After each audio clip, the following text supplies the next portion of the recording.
Tenemos conectado también en forma telemática a Sebastián Saavedra del Centro de Investigación y Defensa Sur. Sebastián, tienes la palabra, 10 minutos. Gracias. También estoy acompañado con Rayen Daza Pilquinao, también forma parte de nuestra agrupación. Vamos a dividir la exposición, trataremos de hacer lo más breve posible. Me imagino que ya estarán todos bastante agotados. Bueno, mi nombre es Sebastián Saavedra. Buenas tardes a todos y a todas. Soy abogado de la Universidad de Chile, allá en Santiago, y ya hace bastante tiempo vivo acá en la ciudad de Temuco, y pertenezco al Centro de Investigación y Defensa Sur, que somos una agrupación de diversos profesionales de las ciencias sociales, mapuche y no mapuche, y que, como he señalado, ya hace más de 10 años trabajamos con comunidades mapuche, que han experimentado los efectos principalmente de la criminalización, producto de las reivindicaciones territoriales del pueblo originario mapuche en la zona sur.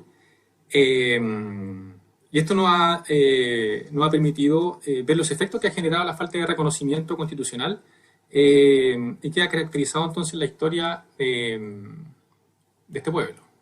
Quisiera, vamos a compartir una pequeña presentación.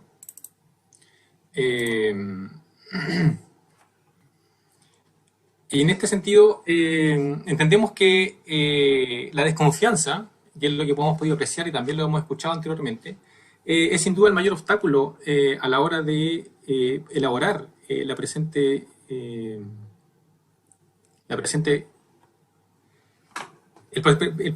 proceso constituyente. Los comuneros en las comunidades nos señalan siempre la desconfianza siempre ha estado, estará y seguirá estando. Y les quiero presentar un caso en particular que nos ha tocado ver a nosotros en el sentido de, y lo que es lo que venimos a defender, que existen estándares internacionales que es trascendental incorporar en este proceso de participación.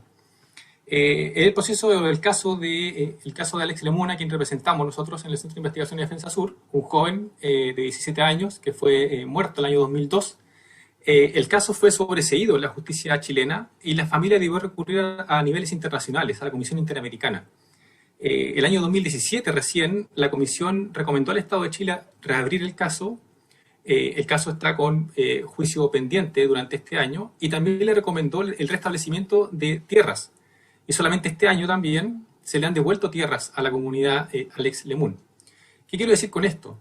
Que los comuneros, en este caso particular, un caso emblemático en la zona o la provincia de Malleco, ven a los organismos internacionales y los instrumentos internacionales como los verdaderos protectores de los derechos frente a la política estatal. Y en este sentido, evidentemente, ¿qué tipo de participación es la que recomendamos desde nuestra experiencia? Y ya está reconocido también en la norma mínima de funcionamiento de la Convención, que es la Declaración de Naciones Unidas sobre Pueblos Indígenas.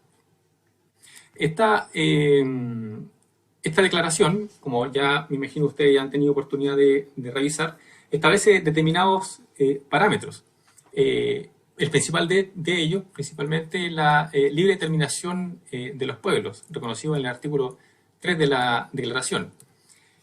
Asimismo, el deber estatal de respetar las formas de organización propia. En el caso mapuche, sus propias autoridades, sus propios procedimientos de resolución de conflictos y elevar sus propias solicitudes, reconocido también en el artículo 4 de la Declaración de Naciones Unidas. El derecho a participar conforme a sus instituciones propias, como ya he señalado, en la vida política, económica, social y cultural, como establece el artículo 5 de la Declaración. Así también se encuentra reconocido en el artículo 18.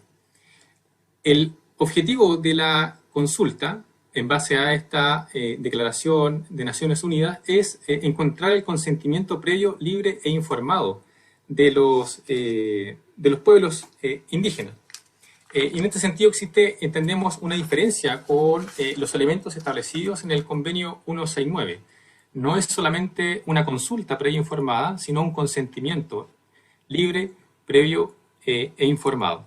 ¿De qué forma creemos nosotros que debiese establecerse esta participación, nosotros creemos que esto debe ser desde ya, mediante un proceso de educación constituyente que comience tan pronto se dicte el reglamento.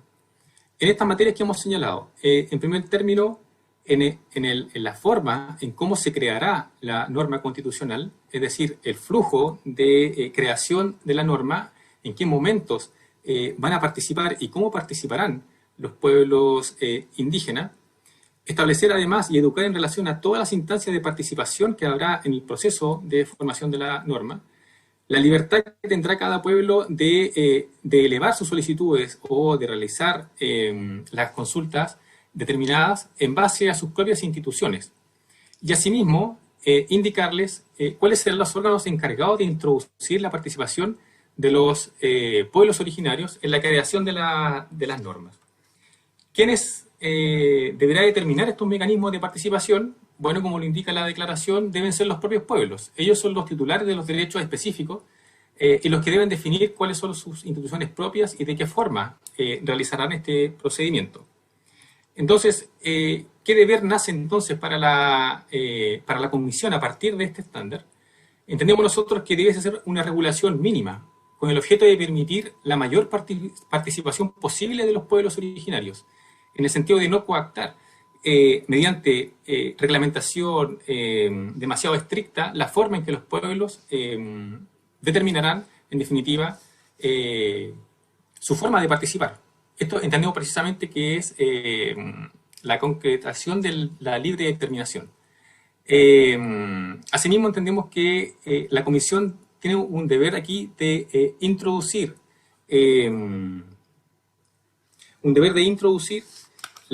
esta forma de participación de los pueblos indígenas en la creación de las normas. Si la Convención espera contar con la confianza de los pueblos originarios, entonces la Convención debe confiar en los pueblos originarios, en sus autoridades y en su modo de resolución y levantamiento de propuestas. En este sentido, entendemos que la consulta no es una obligación de procedimiento, es una obligación de resultado que debe garantizar la inclusión de los derechos indígenas en la transversalidad de la Constitución y no como un mero procedimiento formal con etapas. ¿Cómo entendemos que deben recoger la Convención esa participación?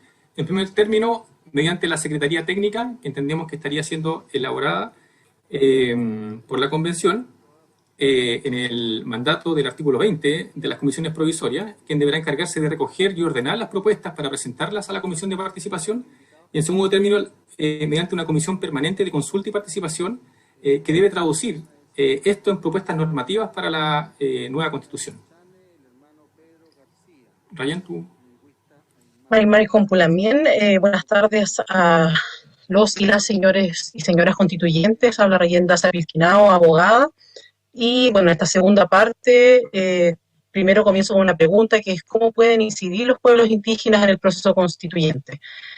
Pues bien, consideramos que se deben establecer 3 requisitos copulativos para la obtención del consentimiento y participación efectiva e incidencia de los pueblos indígenas. Estos son, primero, participación permanente; segundo, consulta para obtener el consentimiento libre, previo e informado; y tercero, transversalización de la plurinacionalidad.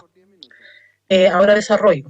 En primer lugar, participación permanente. ¿Qué quiere decir esto? La plurinacionalidad como principio es una de las formas de ejercer el derecho a la libre determinación y se traduce en que la participación de los representantes de los escaños reservados debe estar en todos los órganos de órganos convencionales. Y B, la participación de las comunidades y organizaciones sociales debe estar presente en el procedimiento de creación a través de propuestas de normas e indicaciones. 2. Consulta para obtener el consentimiento libre, previo e informado. La comisión de consulta tiene el deber de socializar los territorios y comunidades permanentemente los proyectos de normas que serán consultados, entendiendo para ello que se consulta la incorporación de los derechos y garantías en materias indígenas en la transversalidad de la institucionalidad que se crea. Para ello el estándar debe ser el consentimiento previo, libre e informado. Para esto, la consulta debe ser entendida en 2 mecanismos o direcciones. Uno descendente, y otro ascendente. El descendente tiene que ver con que la comisión permanente identifica un tema que debe ser consultado y encarga a la Secretaría Técnica hacer el llamado respectivo. ¿Quién lo define? Esto debe ser definido por los propios escaños reservados. Y otro ascendente en que los pueblos identifican un tema de consulta y elevan el requerimiento a la convención a través de la Secretaría Técnica, la cual informa a la comisión permanente. El proceso se ejecuta bajo las instituciones propias, por lo que se entiende que los temas ingresan consultados mediante la Secretaría Técnica, la cual sistematiza y la comisión permanente lo introduce al flujo de la creación de la norma. Se trata entonces de un proceso participativo permanente que permitirá una fluidez entre el proceso de consulta y el de tramitación de la norma constitucional. Mientras mayor sea la participación, entonces, menor será la consulta de temas. Las materias consultables, entonces, deben ser definidas por los escaños y las propias comunidades, en esta doble dirección que acabo de exponer y que proponemos. No se aplica el estándar de afectación establecido en el convenio 169 porque se trata de autodeterminación de los pueblos, la cual no está establecida en el convenio, y esto significa que existe una participación en igualdad de condiciones, de dignidad y derechos en la distribución del poder. Siguiente, por favor. Tercero, la transversalización de la plurinacionalidad, entendida como el deber transversal de irradiar la plurinacionalidad a las diferentes comisiones temáticas, mediante un órgano que ejerce el control de convencionalidad en la Convención Constitucional. Se sugiere para ello que el control sea ejercido por los titulares de los derechos específicos. La transversalización de los derechos es una exigencia que emana del desarrollo de los estándares internacionales de derechos humanos y se encuentra estrechamente relacionado con el proceso de especificación de los derechos humanos tanto en su titularidad como en su contenido. A su vez, la transversalización busca romper el encapsulamiento y sectorialización con que se han desarrollado los derechos específicos como de los pueblos indígenas, las mujeres y las personas LGTBIQ+. Los estándares de derechos de los pueblos indígenas deben incorporarse al trabajo de toda la comisión, no encapsularse en un espacio único porque eso los deja con una incidencia simbólica, como ha sido hasta el momento, en los órganos de poder y la configuración del Estado. Pensamos que la función de transversalización de la plurinacionalidad debe recaer en la misma comisión de participación y consulta de carácter permanente, cualquiera sea el nombre que sea definido por ustedes, la que debe realizar informes finales de las comisiones temáticas en cuanto al cumplimiento del estándar de la Declaración de las Naciones Unidas sobre los Derechos de los Pueblos Indígenas.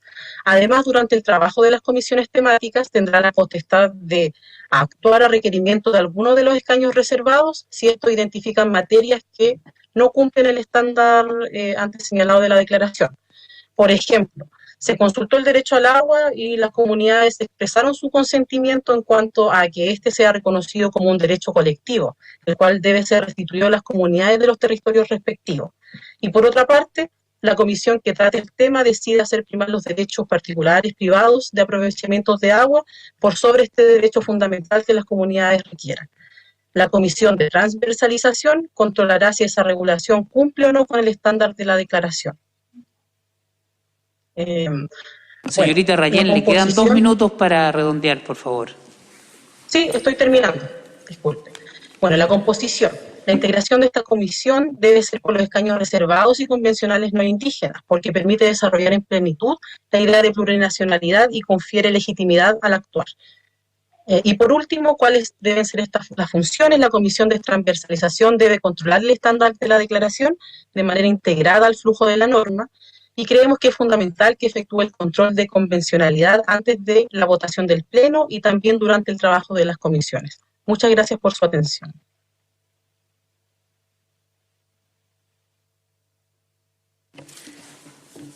Muchas gracias, hermano Sebastián y Rayén, por la presentación. Vamos a dejar la palabra por si alguien de la comisión quiere hacer alguna consulta. Isabel.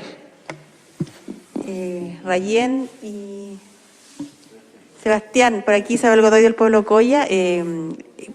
Interesantísima su presentación, de verdad que muy buena. Es pedirles si por favor nos pueden dejar la exposición para poder revisarla, porque de verdad 15 minutos es muy poco tiempo y para ir retroalimentándonos. Muy buena la presentación y se agradece mucho que hayan tenido la paciencia de esperarnos hasta esta hora, así que gracias.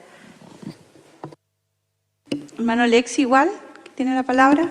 Sí, quiero hacer dos preguntas de algo que no sé si lo entendí mal, pero lo que entendí es que usted decía que las organizaciones sociales debían estar las organizaciones sociales debían estar presentes en esta consulta.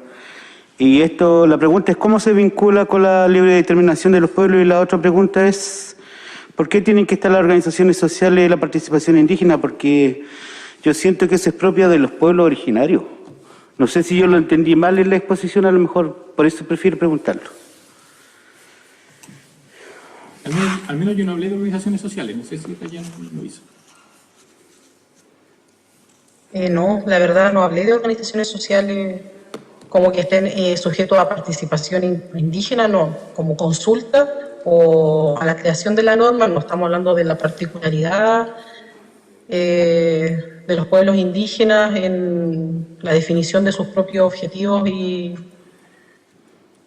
fundamentos o lo que más le interesa en realidad. No hablamos de, yo creo que ahí quizás que nos dimos a entender mal. Ya, gracias.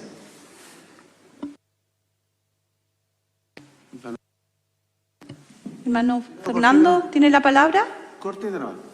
Oye, ¿sabe? Yo tengo una inquietud.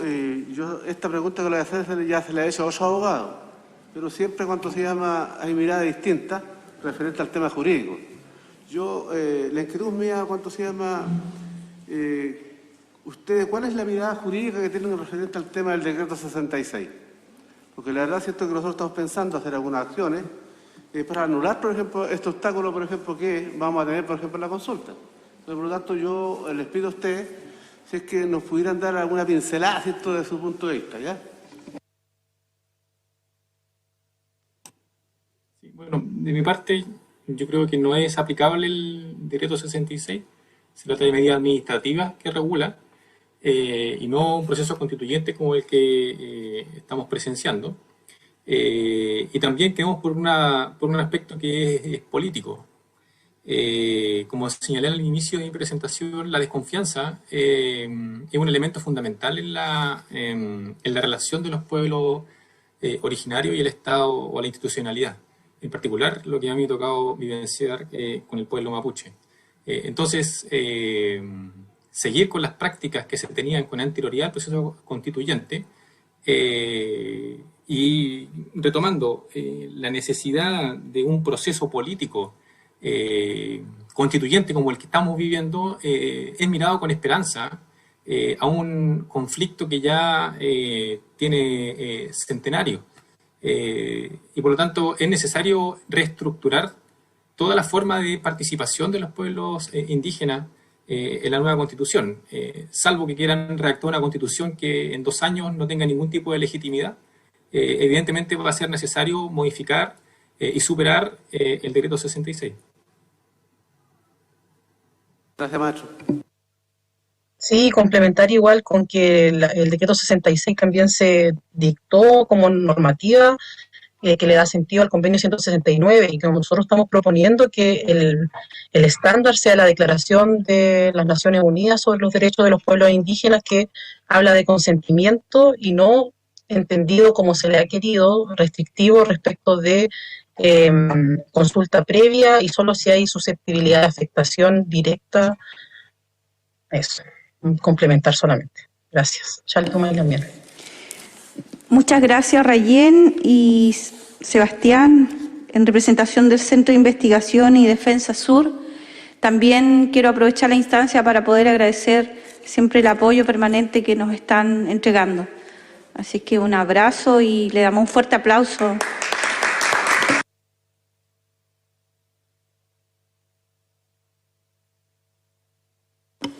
Sí, bueno, gracias una vez más a los hermanos que nos han retroalimentado con una exposición que va en la línea en la cual hoy también la mayoría de los convencionales de escaños reservados estamos no solo compartiendo, sino que estamos instalando en esta convención. Muchas gracias.